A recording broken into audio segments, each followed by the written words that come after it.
to bring you the latest Chicago severe weather metropolitan information. area.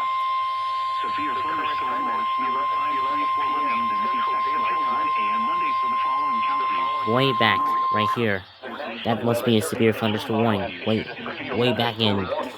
And the following, River Harbor, North Harbor, Illinois, Williams Harbor, Northern Ireland, Illinois, Northern Ireland, Calumet Harbor, Illinois, Calumet Harbor, Illinois, to Gary, Indiana, Gary to Burns Harbor, Indiana, and Burns Harbor. Not Gary Cook, but in Will County. 7 miles east of Newark to near Napa, moving southeast at 35 miles per hour. Hazard, 60 miles per hour wind gusts.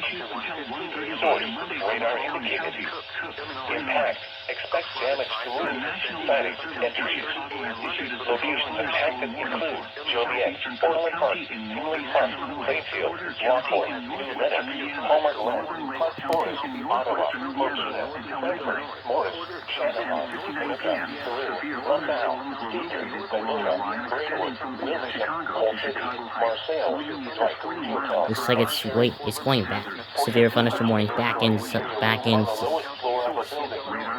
Torrential rainfall is occurring with these storms and may lead to flash flooding. Do not drive your vehicle through flooded roadways. Gary, Calumet City, Marshall, severe thunderstorm watch number 534 remains in effect until 1 a.m. Monday, which includes the following counties. Illinois,